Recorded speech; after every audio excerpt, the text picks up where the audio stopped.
today's lecture is about behavioral finance.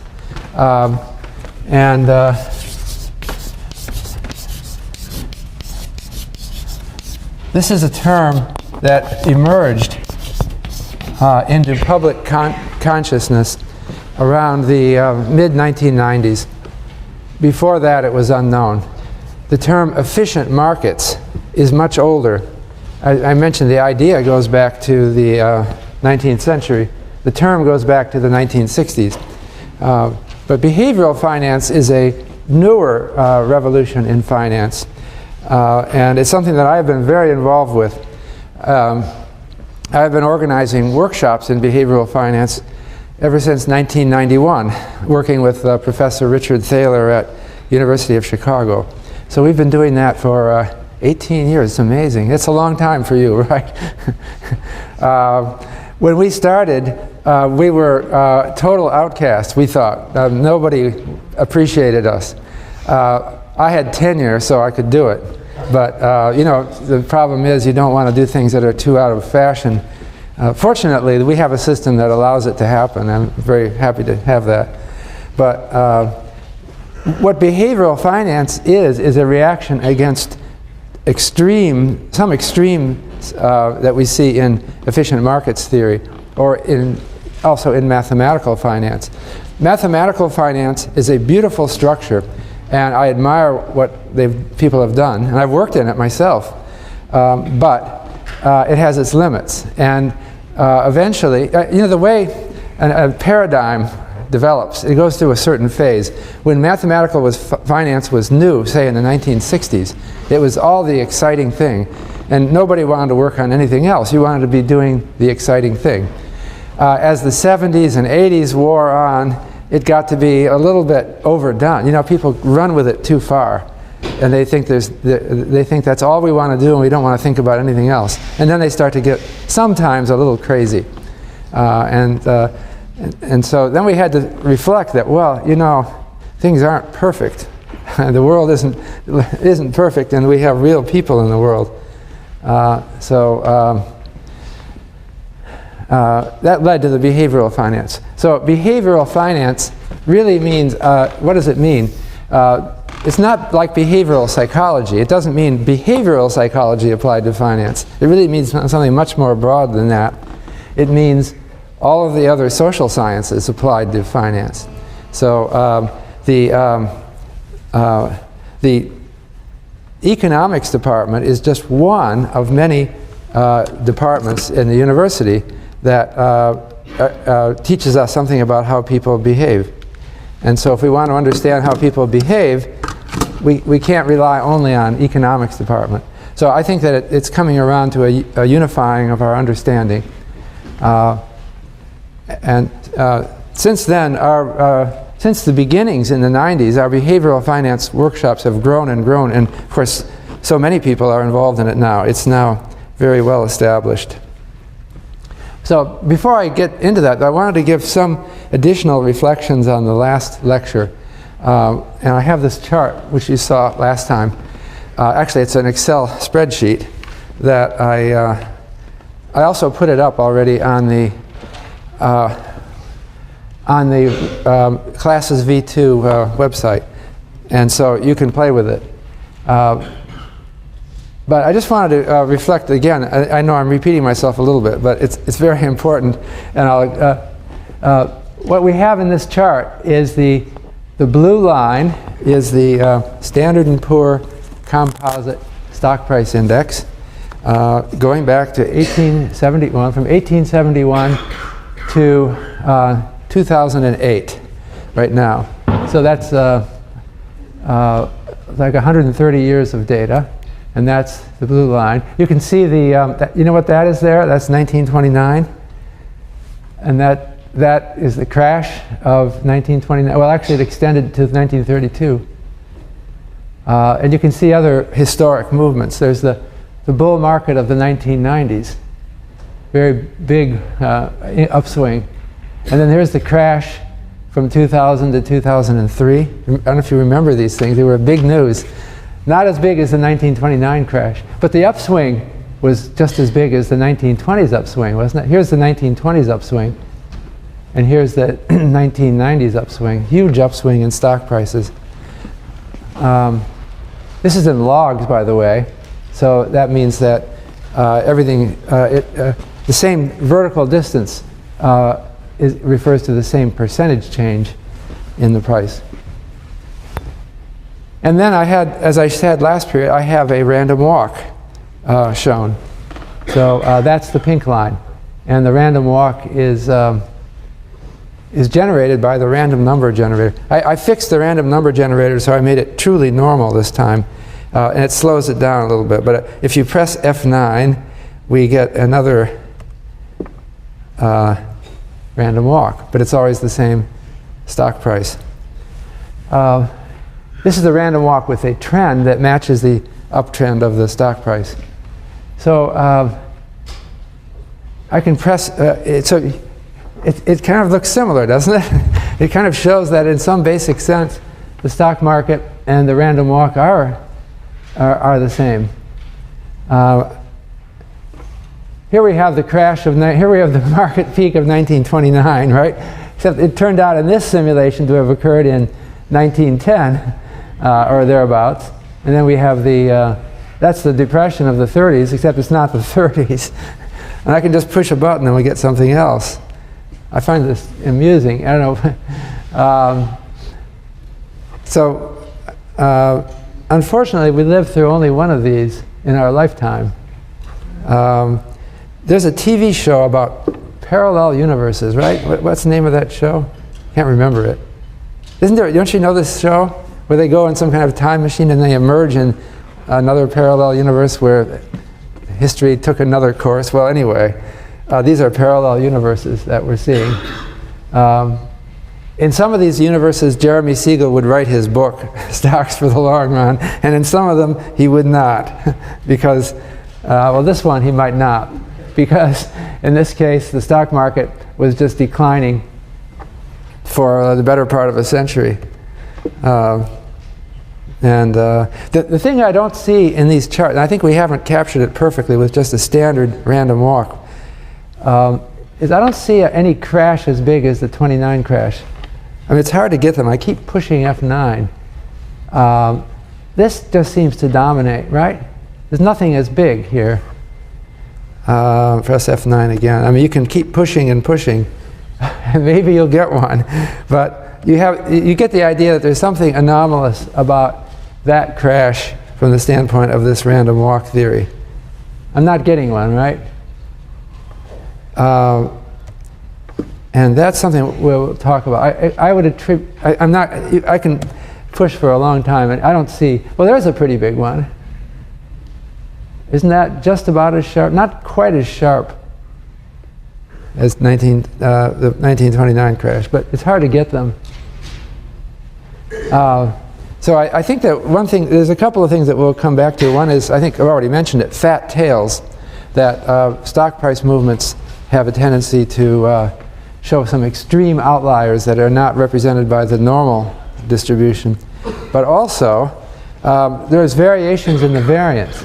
So in this period here, in the 20s and 30s, the stock market was extremely variable on a day-to-day basis. It was way beyond anything we've observed since. And so that's why it seems to be more volatile in that period, because accumulation of bigger random shocks. So anyway, we can play this game for a while, but now I wanted to then go and talk about, remember that the random walk that we see in stock prices is not the behavior of a drunk, even though you can describe a random walk as drunken behavior. But the idea in the theory is that these movements only appear random because they're news, and news is always unpredictable. That the market is doing the best job, this is efficient markets, in predicting the future, and so that means then that any time the stock market moves, it's because something surprising happened. Like there might be a new breakthrough in science, or there could be a war, or something outside. This is the story, outside of the economic system that disrupts things. So the next question then, and now I've added something to it's on this little tab here. I've added something, which is a plot of present values. And this is something that I published in 1981. Well, it's a long time ago, isn't it? It was my first big success. Well, not everyone liked this article, but what I got into a lot of trouble for it. I learned some people react to hostility when you offend their cherished beliefs. So I was on the outs for a while with this article. But I said, well, it's kind of interesting to think that all these apparently random movements are really resulting in news about something that is fundamental, right? That's the efficient markets. Every time the stock market moves, it's because there was some news about what? Well, it's about present value. The efficient markets theory, in its simplest incarnation, says that the price is the expected present value of future dividends. So what I did in a paper that I published in 1981 is I said, well, let's just plot the present value of dividends through time. And that's how I constructed this long time series back to 1871. Nobody else was looking at it. You know, typically, researchers want the best data, the high quality data. And so they would look at recent data, which is the best data. And they would think going back to 1871 is crazy because that's so long ago. When we have daily or minute by minute data by now, we can't get it for that remote period. But on the other hand, as I argued, the stock market is pricing things that occur over long periods of time. The present value formula is pricing dividends into the future, decades into the future. Well, actually to the infinite future, but most of the weight is on the next few decades. So we can't evaluate the theory by just looking at 10 years of data. We've got to get a lot of data. So what I did then in that paper is I computed the actual present value of subsequent dividends for each year, and that's on this tab, and compared it with the stock price. Okay, so that's what I did. This is an update of a plot that I showed in my 1981 American Economic Review paper. So the blue line, because when I published it, I was right here. It's amazing how time goes by, right? No, 1979, I was right here. We had just come off from a big stock market drop, but it was the 73, 75 drop. It was a couple of years later, so we were kind of bumbling around down here. We didn't have any idea whether this was coming at that time. But so what I did is I just, for each year, I computed the present value of the dividend. I have a dividend series for every year. In fact, it's right over here. I have to, this is the data. So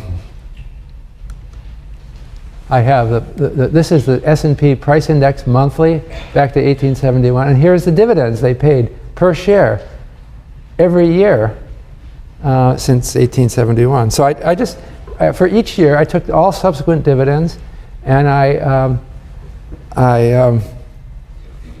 priced them out at the present value formula, and I used a constant discount rate of 6% a year. And so you see how we get what the present value was. Of course, there's a problem is we don't know dividends after 2007 because we don't have data on dividends past then. But I just made some assumption. So the value at the end is maybe a little bit arbitrary. It could be dragged up or down if I made a different assumption about dividends at the end.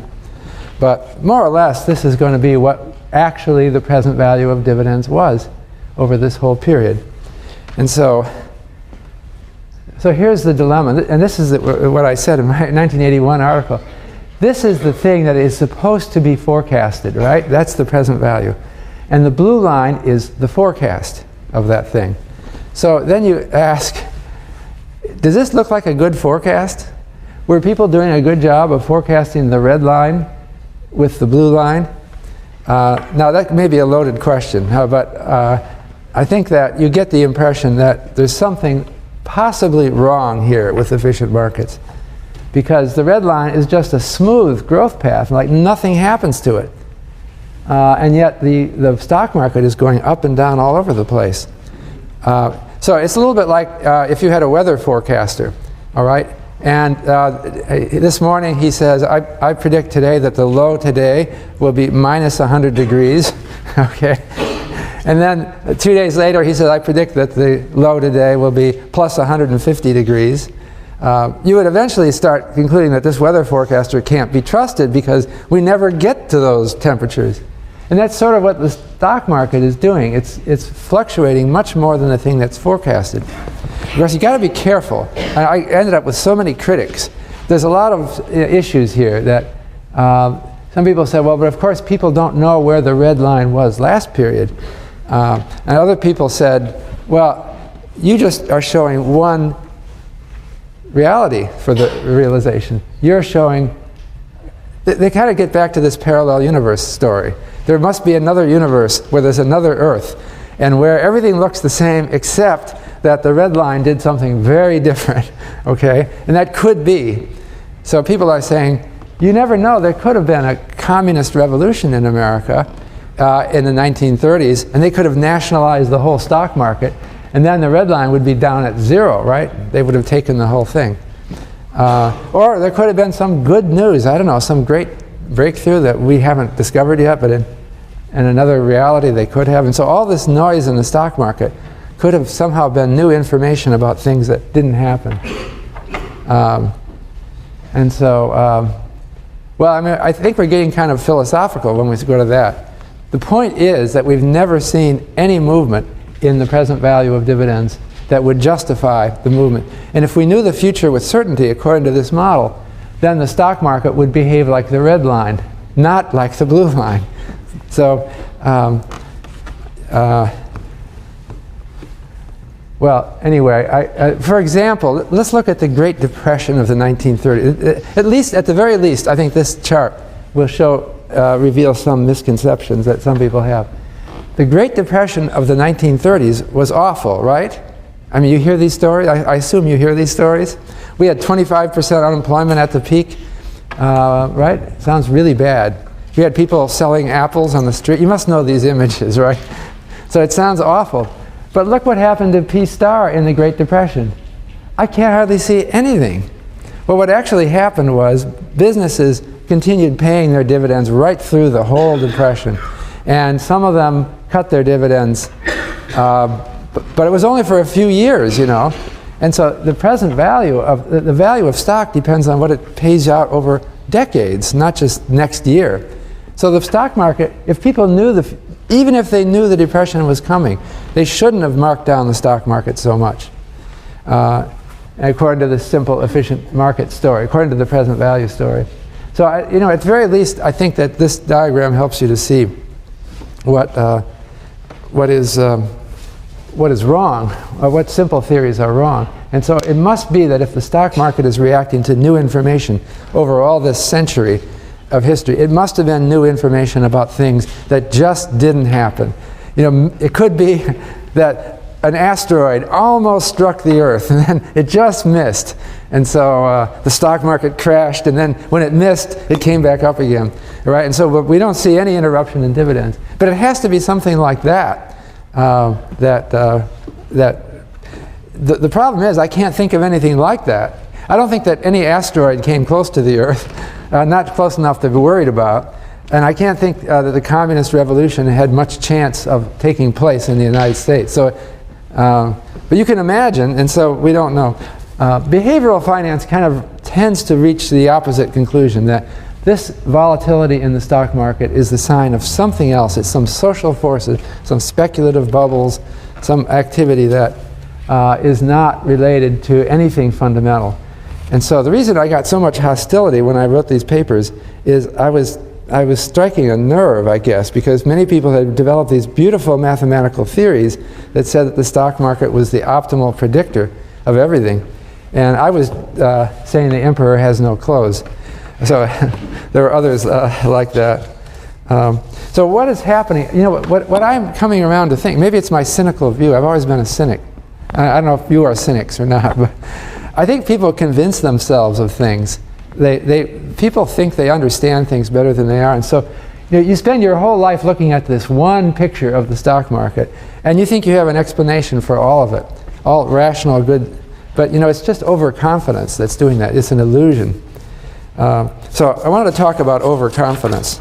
And I thought I would try, oh, there's also no eraser. I forgot to ask. Somebody is stealing things here. Can you find an eraser for me? Meanwhile, I can switch blackboards. There's a little trick here. It's probably just in this closet or something. No, it's locked.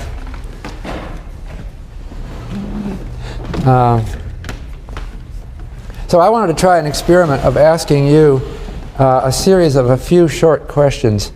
And it's a game we'll play, which I'll need your cooperation with. So these are questions about overconfidence. But actually, I want you to try to give me 90% confidence intervals for the answers to these questions.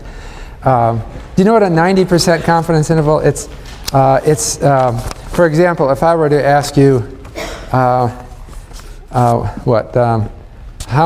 many people are there in New Haven, and I want you to not just give me a number, I want you to give me a range such that you're 90% sure that you're right. All right, so I could say, well, it's between 90,000 and 100,000 people, and I'm 90% sure I'm right. So if you give me a true 90% confidence interval, then you should be right 90% of the time, right? So what I'm going to do is give you a few questions and ask you ask you to write down, you have a piece of paper there, a 90% confidence interval. Okay, and I have 5 questions. This is just an experiment, all right? The first one is about the Statue of Liberty. Okay, what does it weigh in pounds? Okay, no, in tons. Okay, so good, thank you. So weight. Incidentally, just to remind you, a ton is a U.S. ton is 2,000 pounds, not a British ton, which is 2,240 pounds. And a ton is 907 kilograms, okay? So can you write down on your paper your 90% confidence interval, all right? So for example, I won't use realistic numbers. If you thought it was, you might write down it's between 1 pound and 3 pounds, okay? And that you're 90% sure it falls in that interval. I didn't say it, it's tons. I'm asking you, it's more than a pound. I'll give you a hint. It's in tons. And now we also said we're not weighing the base. The Statue of Liberty stands on a tall edifice. We're not counting that, but we're counting also the steel reinforcing that they put in a few years ago. Remember, the Statue of Liberty was getting weak, and they were worried that something might topple down, so they reinforced it on the end. We're counting that. So it's a copper structure with steel reinforcement. So can you write down on your notes a range within which you're 90% sure that the statue weighs? Okay, in tons. All right, if you could do that. And I'm going to come back. What I'm going to do is come back and see how often you were right. So we'll go back through these. Have you all written down a weight for the Statue of Liberty? Okay. Population of the country, Turkey.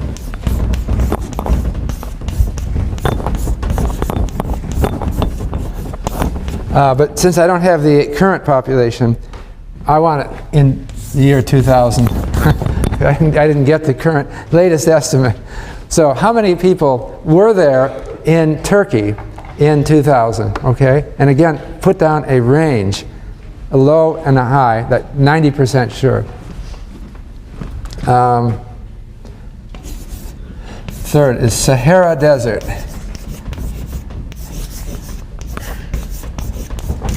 How many square miles in the Sahara Desert? Okay. And remember that a square mile is 2.6 square kilometers, just in case you think in terms of kilometers. So you could devise your answer in kilometers and then multiply by 2.6. Again, write down a range. Okay. Enrollment at Yale.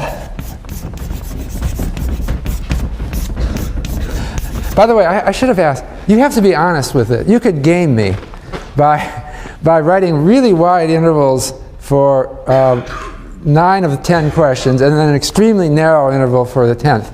And I'm expecting some sincere cooperation here. Then you would guarantee that you were right exactly 90% of the time, right? So, I mean, you could say the Statue of Liberty weighs between 0 and 100 quintillion tons, and you know you're right, right? And then you could deliberately say the population of Turkey is between 1 and 2 people, and then you know you're wrong, and you could do that. You're not supposed to do that, okay? So I want the enrollment in Yale, and I don't have the latest number, 2005. Okay, that's the total number of students at Yale University in 2005, including Yale College and all the graduate schools, okay? And then the fifth question is about the Pulitzer Prize.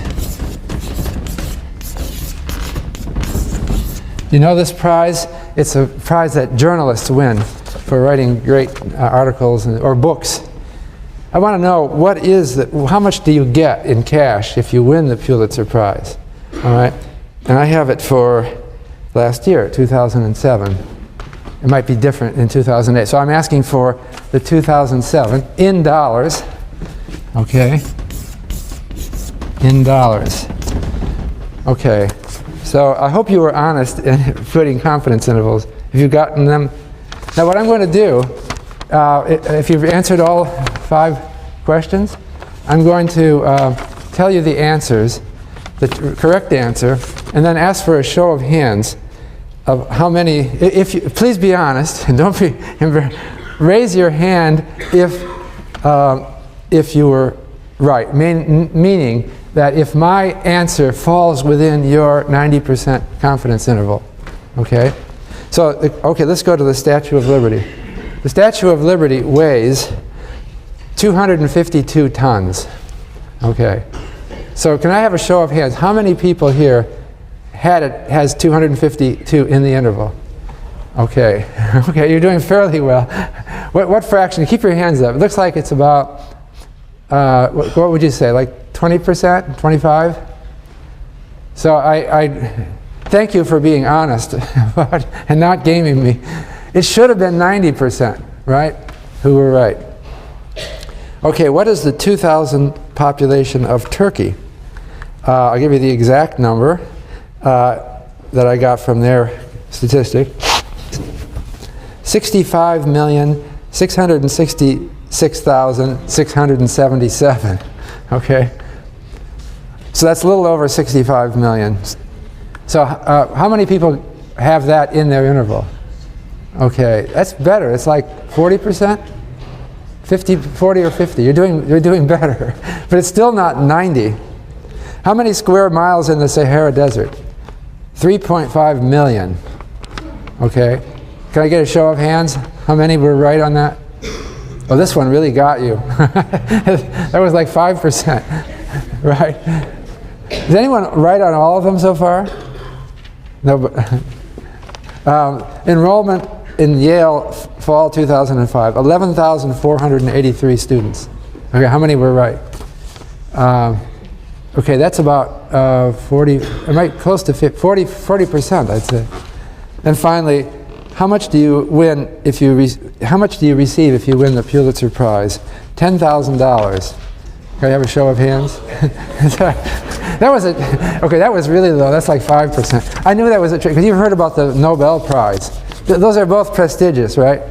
Nobel Prize gives you something on the order of $1 million. And the Pulitzer Prize gives you something like, it only gives you $10,000. So how can that be?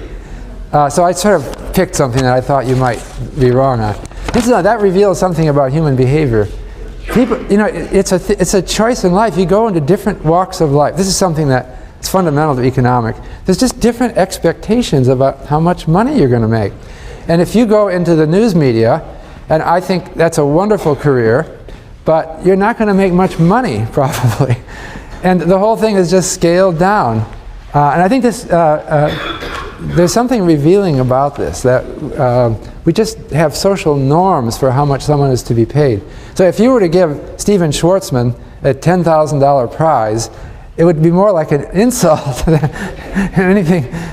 But if you are working for the New Haven Register and you get this prize, it's a life-changing event. Not because of the 10,000, maybe. Even they get more money than that. But anyway, the point was that people tend to be overconfident. And incidentally, it's not just males. Females are well known to be overconfident too. So there is this thing about macho males, know-it-all, but experiments prove that women have the same problem. And so that's why I think that when we look at charts of the stock market, we see things that we think we understand. Especially young people, they get deluded into thinking they understand more than they really do.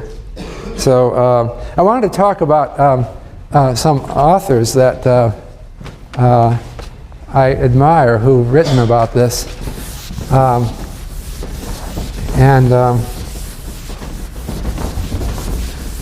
These are books that I don't have on the reading list, but they're fun to read. There's a professor at the Harvard Business School, Rakesh Khurana. He has a book on the search for charismatic CEOs.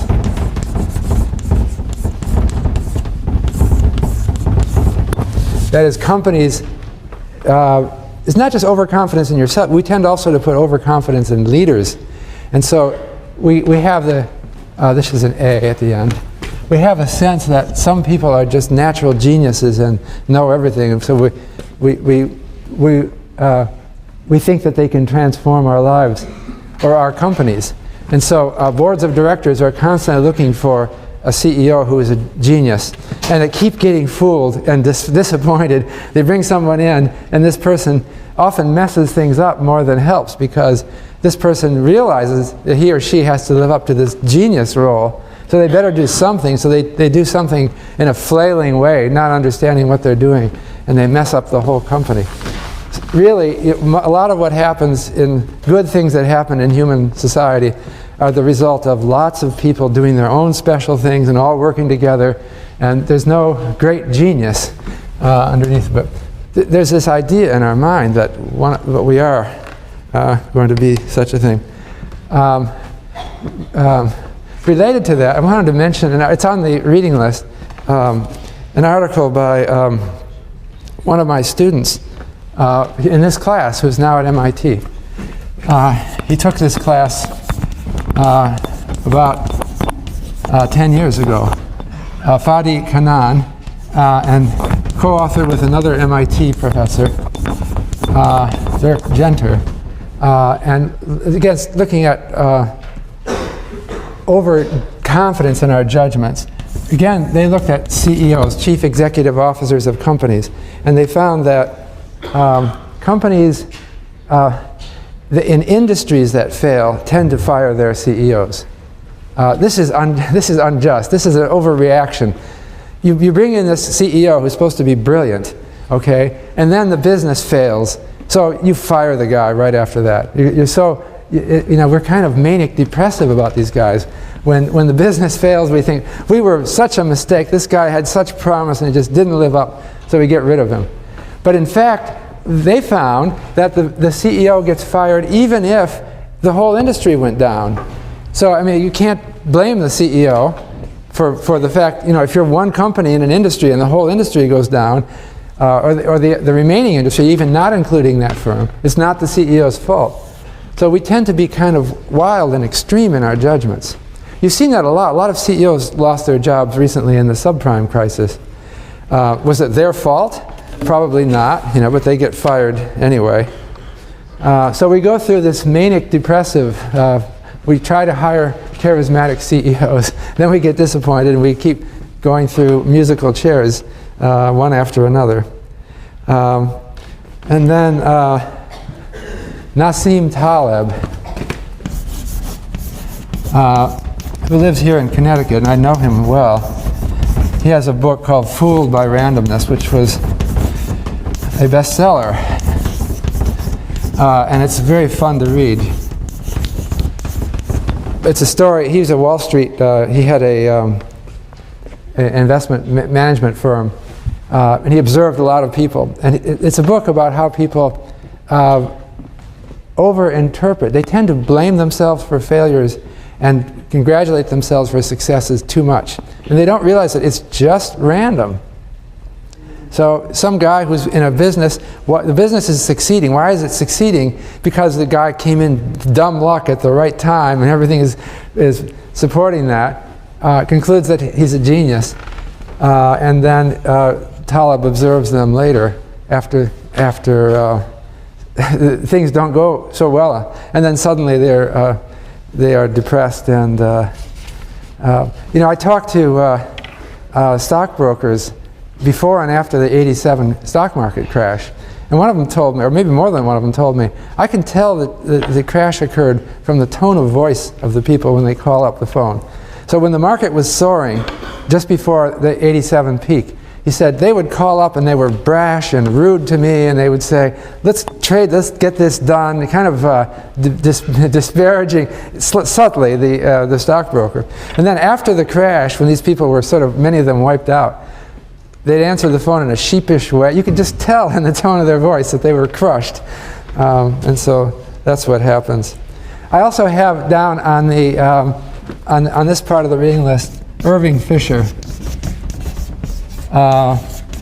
who was a professor at Yale, who was a very prominent economist in the first half of the century.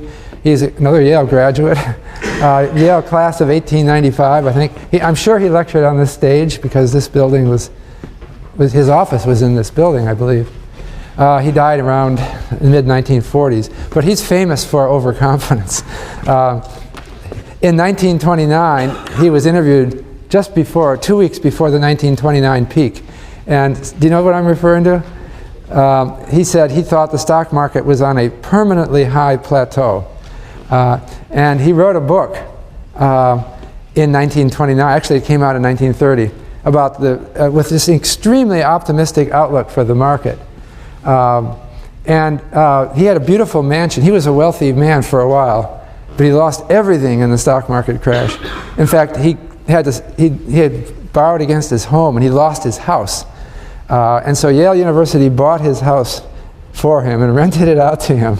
Otherwise, he would be on the street. So I have an article written by him in 1930. I think it's 1930, or at the end of 29, discussing the stock market crash. And he still is unrepentant. Now, this was our most brilliant professor here at Yale, but he just totally misjudged the market. So he's just totally unrepentant. He just went back over his book. There's so many good reasons. The 20s were a spectacular era. There's so many good reasons that the stock market will keep going up. And he just wouldn't back down. In fact, what he actually did is he started borrowing from his relatives. He had wealthy relatives, and he lost all of it. So he just couldn't have imagined that the stock market would go down. There was just no reason that he could think of it. And that's what he says in the article.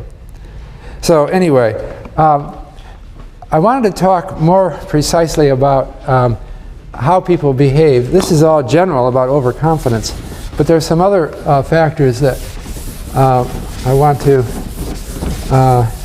start with, and that the most important theory in behavioral finance is the Kahneman and Tversky prospect theory.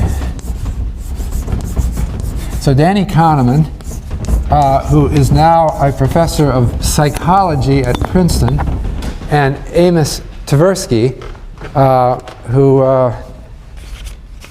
died a few years ago, they wrote I think the most famous article on behavioral economics. It goes beyond just finance. And the title of the article was Prospect Theory.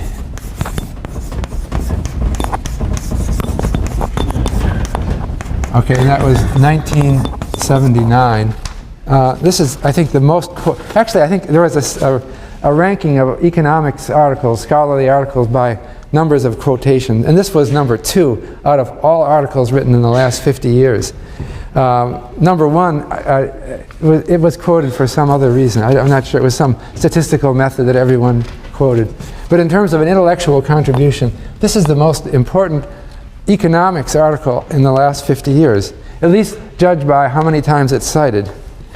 And so Kahneman and Tversky are not really talking about overconfidence, but something, well, perhaps related to it, something more general. It's how people make choices. And there's two elements to this theory. It replaces expected utility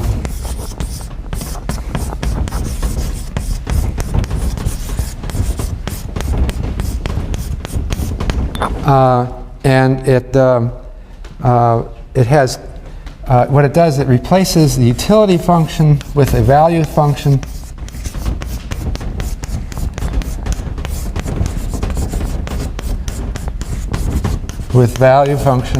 and it replaces the probabilities with what they call weights. So I'm going to explain what that is, and we'll move on. But let me give a little story that leads up to it, and it's a story that Paul Samuelson, is a professor at MIT, told. Paul Samuelson was a highly esteemed. He is. I think he's 92 or 90, about 92 years old now, and still writing, still working. He is a mathematical economist, retired now, but he told a story that illustrates some of the beginnings of prospect. In fact, he kind of anticipated prospect theory. This goes back to an article that he wrote in 1963.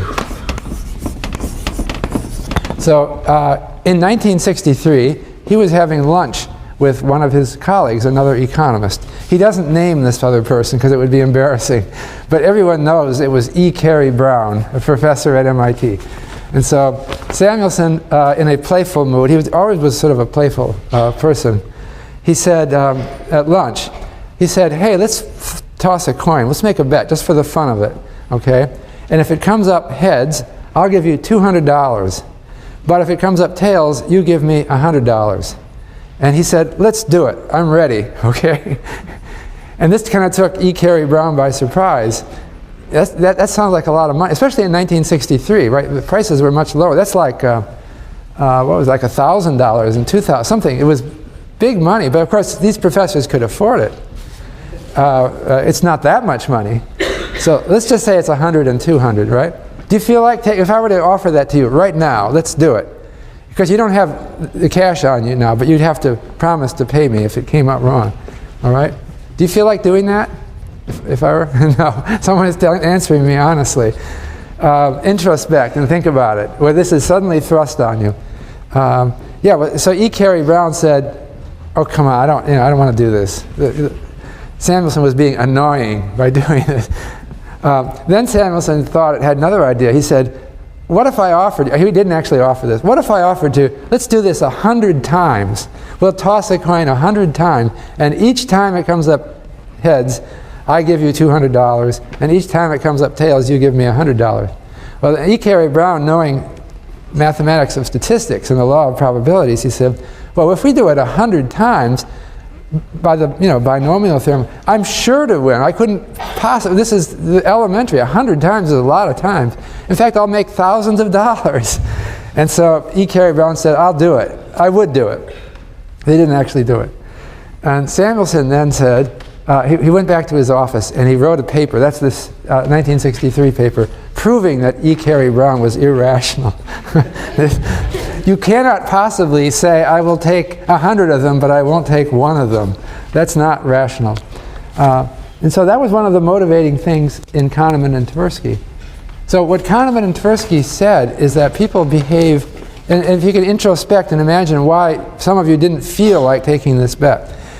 People behave as if they have a kink in their utility. This may sound an abstract way of putting it, but expected utility theory, the traditional theory, says that everybody has a utility function that they consistently refer to when making calculations.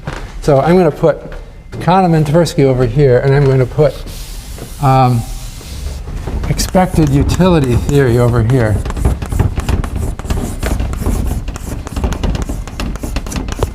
And so expected utility theory says that I want wealth. I call W wealth. And I get utility from wealth. That's U. And my utility curve, it has maybe any of a number of shapes, but it's concave downward and smooth.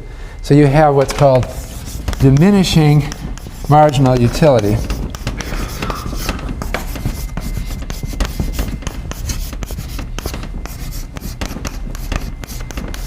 Right, that's expected utility theory. So what expected utility theory means, the slope is always decreased. Every extra dollar of wealth gives me less happiness, but it always gives me a little bit more. So I always want more. But expected utility theory would say that that's a 2-for-1 bet that Samuelson is offering. And it's small compared to my lifetime wealth. So my utility is essentially linear over the relevant range, plus 200 or minus 100. And so I don't really concern myself about risk. I should just take every bet like that all the time. And so you should always be looking. If you were behaving this way, you should always be looking. Anyone who wants to make a bet with me, anytime, I'll always take it if it's in my advantage, even a little bit in my advantage. Now, people seem to like to gamble, but they don't like to do it consistently. They like to go to they end up going to gambling casinos where it's stacked against them, not for them, but it somehow is arranged as a entertainment. Well, Kahneman and Tversky said that people don't behave this way. And it's as if they have a value function as a function of their money. And let's put in the middle of the value function the reference point. I can't write down that word. Reference point means where you are today. And your value, that's V, which is like utility, but now we're talking in psychological terms, and so we give it a different name. The value function has a kink. It's something like that at the reference point. So, and then I'm trying to draw it. It's not necessarily, I have it mixed, it looks here like two straight lines. And that's not quite the way they do it. Let me try and do this again. It's curved downward a little bit, but it becomes much less. I'm having trouble drawing this on the board. Well, I don't want it ever going down. There's a kink here where the slope, I think I've got it sort of there. It's concave down everywhere, just like the utility function is, but there's a discontinuity of slope right here. And where is that? That's where I am now. And so what it means is that I value losses much more than I value gains from wherever I am. There's a big difference between losing and winning. So when I reflect on this bet, I'm thinking of, I could lose $100, and that scares me. It feels bad, the idea that I would just feel bad. And so gaining $200 is positive for me, but it doesn't offset the loss that I might make. So if I have equal probabilities, what you want to do is weight the gains and losses, and the losses tend to dominate, so you don't want to take the bet. So the weighting function incorporates the Samuelson's lunch colleague problem, that people don't want to take bets that are to their advantage. And it goes back to a kink in the utility function. Now, incidentally, this is fundamentally different from, in economic theory, economists would say, well, you can put a kink in the utility function. There could be some wealth level that's special to you. But if you're an economist, that kink has to stay at a certain wealth level. With Kahneman and Tversky, this kink moves around with you. And so you're always at the kink. So because it's not rational. This is not rational expected utility theory.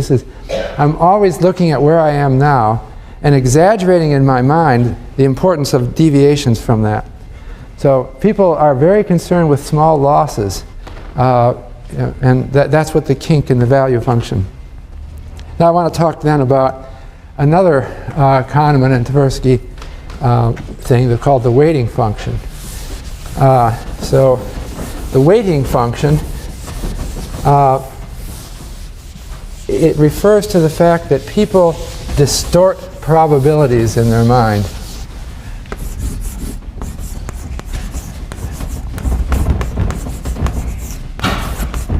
And what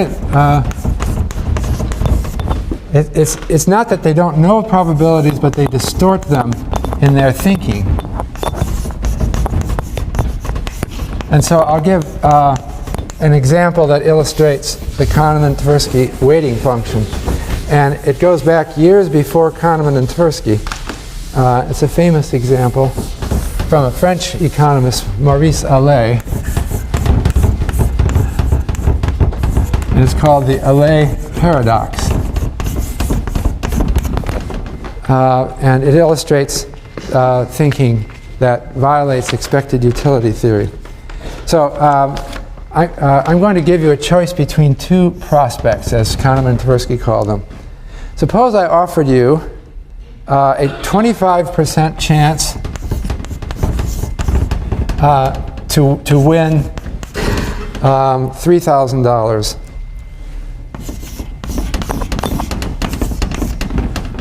Or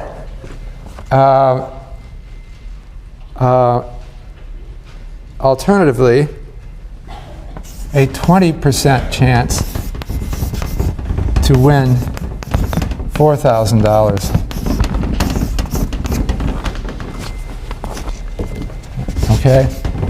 Maybe I can get a show of hands. Okay. This is like Samuelson lunch colleague again, but a little different. Suppose I'm offering, I'm not offering this, but suppose I offered this. You have a choice between prospect 1 or prospect 2. Prospect 1, I'm going to toss a 4-sided coin, and if it comes up with a probability of 1/4 in a certain way, you will win $3,000. And in prospect 2, I'm going to give you a chance of 20% to win $4,000. Can you tell me which of these you'd pick if you had to pick only one of these?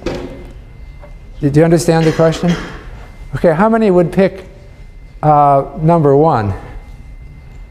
Okay, it seems like it's about 20%. How many would pick number 2? So most of you would pick number 2. But then let's do a variation on this question here. It's a very simple variation. Which would you prefer? So this is the one that you picked. Most people picked.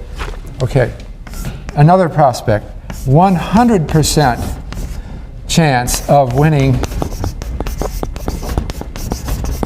$3,000. Or 2, that would be an 80% chance of winning $4,000. Okay, do you see the... Okay, if you pick prospect 1, you're going to just get $3,000 for sure. If you pick prospect 2, you'll probably get $4,000, but an 80% chance of it. How many would pick 1? Okay, that looks like the most. How many would pick 2? Oh, very few of you would pick 2. And now you have to reflect. So we picked 1 this time. So now you might want to reflect on that. Why was it such a different... why did you pick 1 in this case and pick 2 in this case? The thing I wanted to point out is that the cash amounts are the same in the 2 examples, but the probabilities are just multiplied by 4, right? So the expected utility of the 2 is just 4 times as great, no matter what So they're the same. The utilities are the same with the same numbers. All I've done is multiply your expected utility by 4 in this case. So you can't make a different choice. If you pick 2 over here, when comparing these 2 prospects, you should also have picked 2 when you compared these 2 prospects. So why didn't you? Most of you switched. Can you tell me why? Yes? I would prefer not to gamble. So if I had the chance, in the first situation, I would take the chance to win $4,000 because... You would choose not to gamble. Does this mean it's like a moral judgment? Or? No, in the sense that I prefer certainty. So okay, you got it exactly. You prefer certainty. There's some anxiety about you got it exactly right. I think people like certainty, and ambiguity is difficult for them to adjust to. So, but Kahneman and Tversky put it in this following way, that it's a little bit like we're cavemen. You know, it turns out we've all taught to count and to do arithmetic, but primitive people actually have difficulty counting. And there's an old story that cavemen had only 3 numbers, 1, 2, and many. I used to disbelieve this story, but actually it was a psychologist at Princeton told me that as a matter of fact, it's proven that there are some people whose languages have only those numbers, 1, 2, and many. For example, they're called in Laos and Thailand, there's a very primitive group of people with primitive technology. I don't mean if they're primitive people, but they only have 1, 2, and many. And there's others that have been discovered. So emotionally, we're like that. I used to wonder, how could they have only those numbers, 1, 2, and many? Like, could you ask a mother, how many children do you have? And she couldn't answer. She didn't have the word 3. But as a matter of fact, they didn't. And so I guess if you asked a mother how many children you have, she would probably just name them, right? She couldn't say, I have 3 children. But anyway, we're all kind of like that when we think about probabilities. That's Kahneman and Tversky. So what Kahneman and Tversky say that we do is that in our minds, we weight the probabilities in a distorted way. And this is the weighting function. So we have the weight, that's weight not wealth here, against the probability. And I'm going to exaggerate a little bit. This is 0, and this is 1, because probabilities range from 0 to 1. The weighting function looks like this. I'm exaggerating a little bit so you can see, but and then it jumps up, or it jumps down here. This is the idea. What Kahneman and Tversky said in their original 79 article is that we act as, see there's a wide range of probabilities here that are all kind of blurred and put together. So we minimize emotionally the difference between probabilities. They're all kind of in the middle. So when I said 20 or 25, in your mind, you said, well, here's 20 and here's 25, but I don't think they're much different to me emotionally. The money sounds different, but the probabilities sound the same. So it's like I have only 3 probabilities. Can't happen, might happen, and is certain to happen. Okay, and so you tend to be pulled into these certainty stories, that you give them much more weight. So the way, what people do then, in summing up, in expected utility theory, you maximize the probability weighted sum of utilities, expected utility.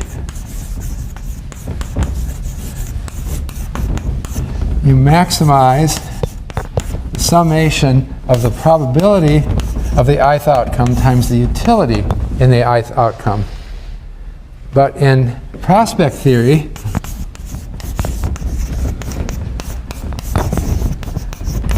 you maximize the sum of the weights times the value function, the values.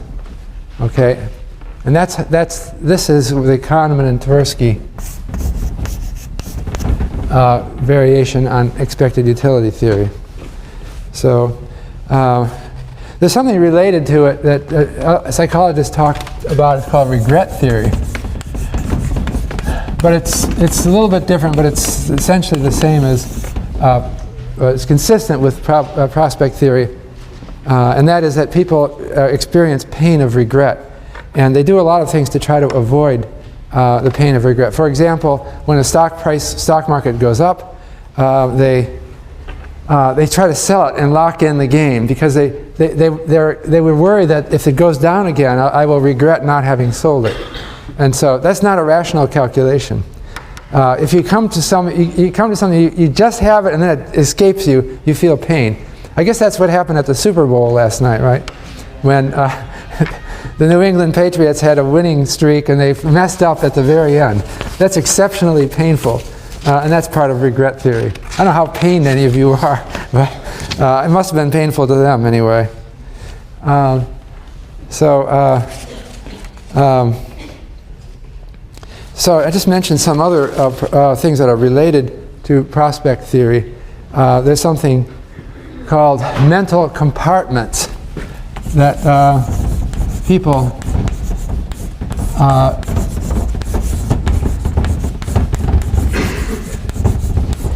expected utility theory says your utility depends on your whole lifetime wealth.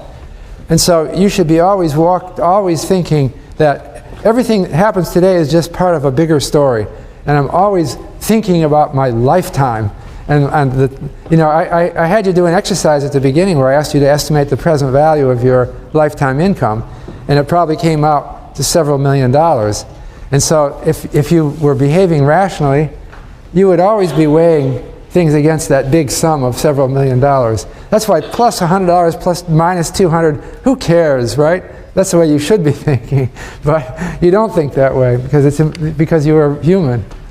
And so people put things in mental compartments, all different compartments in your mind, and you have separate values for things depending on which compartment they're in. So for example, when you go to the gambling casino, the winnings and losses are completely different. You just put them in a game compartment and you think, I can accept these, and it doesn't matter. Investors are that way too. They will sometimes put part of their portfolio in, I can play with this mental compartment, and others in another mental compartment. Anyway, I just wanted to come back and I have maybe a little bit more to say about this, but let me come back and talk just about the problem set we talked about last period. Problem set number 3, you've got your second problem set here. Problem set number 3 is a stock market forecasting exercise. And the spreadsheet that I have up here is one spreadsheet that you could use to do this. And it's illustrated. I clarified it a little bit in the version I put up. So you run a regression like that to predict the stock market. And this is actually a hands-on experience that's supposed to help you eliminate your overconfidence by trying to predict the market. This is the example where I tried to use time as a predictor of the stock market, and failed pretty decisively to do so. But what I want to say is that I have this spreadsheet up here which has some data. It has monthly data. This is my 130-year-long stock price series. But you could add other data, and whatever, if you can find data series somewhere, it would be more fun to try to predict using other data. And so this is just for you to really try to do it. Some people did sports things. So if somebody wins the Super Bowl, I don't know what the story is. This is a famous story, actually. The stock market goes up or goes. Do you know that? I don't know this exact repeated story. So you could create other variables, like a dummy variable for somebody winning the Super Bowl, and put that in. There's a famous story, it goes back to the 1930s, about skirt lengths and the stock market. Do you know this story? In the 1920s, an unprecedented thing happened in women's fashion, never been seen before in the United States. Women started wearing short skirts, and it was scandalous. They weren't quite mini skirts, but they were scandalous. And the women's hemlines rose and peaked in 1929. And then the skirt lengths came down in the 30s, right with the market. And so that was noticed. And some people thought, there was some euphoria that was driving women crazy or something. Something about the 20s, the optimism, the sense. It sort of happened again in the 70s. You remember the miniskirts came in the 70s, right? And then the 74 crash didn't exactly, I don't know if hemlines came down. But so anyway, I had one student who thought, well, maybe there's other fashion things that explain the market. And she went back to microfilm newspapers and measured the width of men's ties in fashion advertisements. And she thought wide ties are a sign of, it's like a short skirt, I guess. It's a sign of optimism and excitement. And so she collected data on widths of ties. She had a time series. This was a very good answer. Very good problem set. And she collected 50 years of data on the widths of men's ties and correlated, see if it predicted the market. And unfortunately, it did not. But it was a wonderful try. So I'm hoping that some of you can think of interesting things to do to try to predict the stock market. All right, so I'll see you again in 2 days.